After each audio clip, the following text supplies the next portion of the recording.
ہماری سوسائٹی میں، ہمارے معاشرے میں بے حیائی، فتنے، فساد جنم لے رہے ہیں، طرح طرح کے رنگ رنگ کے۔ اس کی ایک وجہ بے پردگی بھی۔ بعض لوگ جو ہے نا وہ کہتے ہیں یار یہ کیا قید کر رہے ہیں آپ عورت کو، کیوں پردے کی بات کر رہے ہیں؟ ارے بھائی ہم نہیں کر رہے، اللہ کا حکم ہے، اس کے حبیب کا حکم ہے، اسلام کا حکم ہے، اور ہمارے لیے اللہ کا فرمان بس ہے، کافی ہے، ہم مسلمان ہیں۔ سورہ احزاب میں ارشاد ہوتا ہے، اے نبی اپنی بیویوں اور اپنی صاحبزادیوں اور مسلمانوں کی عورتوں سے فرما دو کہ اپنی چادر کا ایک حصہ اپنے اوپر ڈالے رکھیں، یعنی جب ضرورتاً گھر سے نکلنا پڑے تو دوپٹے کے علاوہ چادر بھی اوڑھ لیں جس کا ایک حصہ چہرے پر ہو۔ جو عورتیں پردہ کرتی ہیں وہ خود کو شیطان کے شر سے بچنے کا سامان کرتی ہیں۔ جو عورتیں پردہ کرتی ہیں وہ اس بات کو ظاہر کرتی ہیں کہ وہ ایمان والی ہیں، اسلام کے اصولوں پر عمل کرنے والی ہیں اور شرم و حیا والی ہیں۔ پردہ کیا ہے کہ غیر مرد انہیں کسی طرح نہ دیکھ سکے۔ غیر مردوں کی نظریں کیا ہیں؟ پتھر، اور عورت کو صنف نازک کہتے ہیں، تو نازک چیزیں پتھروں سے ٹوٹ جاتی ہیں۔ تو اسلام پاکیزہ مذہب ہے، عورت کی عزت کا محافظ ہے، جبھی تو پردے کا حکم ہوا، وَقَرْنَ فِي بُيُوتِكُنَّ، اور اپنے گھروں میں ٹھہری رہو۔ اگر کوئی بے باک یہ کہتا ہے کہ عورتوں کو پردہ کرانے کی بات کرتے ہو، مردوں کو کون نظریں نیچی رکھیں، عورتوں کو نہ دیکھیں، تو انہیں معلوم ہونا چاہیے اللہ پاک نے عورتوں کو پردہ کرنے کا حکم دیا اور مردوں کو نظریں نیچی رکھنے کا حکم دیا۔ قُل لِّلْمُؤْمِنِينَ يَغُضُّوا مِنْ أَبْصَارِهِمْ، سورہ نور کی آیت نمبر 30۔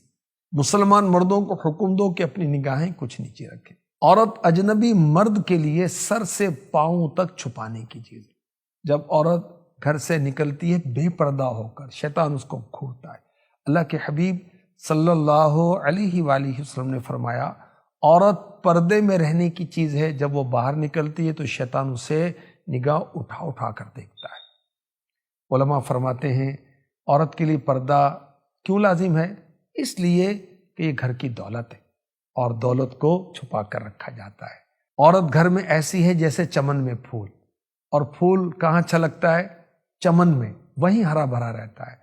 عورت اپنے باپ دادا بلکہ سارے خاندان کی عزت و آبرو ہے، اور اس کی مثال سفید کپڑے کی سی ہے۔ سفید کپڑے پر معمولی سا دھبا جو ہے دور سے نظر آتا ہے، اور غیروں کی نگاہیں اس کے لیے بدنما داغ ہیں، اس لیے اس کو ان دھبوں سے دور رکھا جاتا ہے۔ معلوم ہے کہ عورت پر یہ جبر نہیں کیا جا رہا کہ اس کو جو پردے کا کہا جا رہا ہے، بلکہ اس کی حفاظت کا سامان کیا جا رہا ہے۔ پردے کے فوائد کیا ہوں گے؟ اللہ رسول کا حکم مانا جائے گا، اطاعت ہوگی اللہ رسول کی۔ پردہ دلوں کی طہارت کا سبب ہے۔ پردہ عفت و پاک دامنی کی نشانی ہے۔ پردہ ایمان کی علامت، پردہ حیا کی علامت، پردہ حیا کی حفاظت کرتا ہے۔ پردہ غیرت کا تقاضا ہے۔ با حیا اور پردہ دار عورت کو اسلامی سوسائٹی میں عزت و وقار کی نظر سے دیکھا جاتا ہے۔ پردہ عورت کو بری نظر سے، فتنوں سے بچاتا ہے، برائی کے راستے کو روکتا ہے۔ عورت کے پردہ کرنے سے معاشرے میں بگاڑ نہیں پیدا ہوتا، معاشرے میں امن و سکون رہتا ہے۔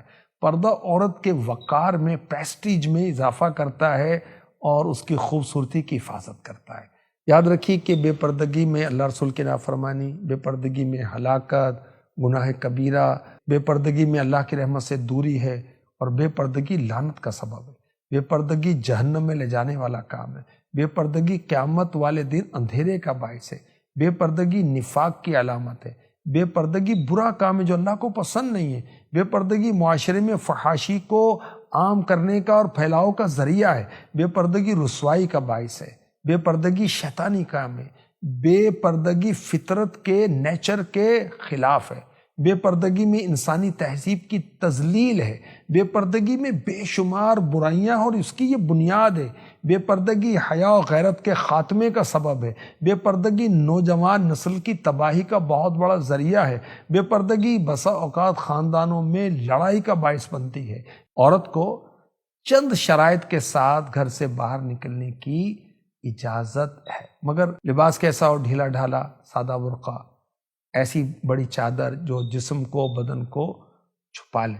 اور بدن اور لباس ظاہر نہ ہو وہ پہن کر گھر سے باہر نکل سکتی ہے۔ امیر اہل سنت کی کتاب ہے پردے کے بارے میں سوال جواب، اس کو اگر عورتیں پڑھیں تو انہیں معلوم ہوگا کہ کن کن مردوں سے عورت کا پردہ ہے، اور پیرنٹس کو چاہیے، بالخصوص ماں کو چاہیے کہ اپنی بچیوں کو بالغ ہونے سے پہلے یہ تعلیم دے کہ وہ کون کون سے مرد ہیں جن سے ان کا پردہ ہے۔ اللہ پاک حیا کی چادر ہماری بہو بیٹیوں کو نصیب فرمائے، آمین۔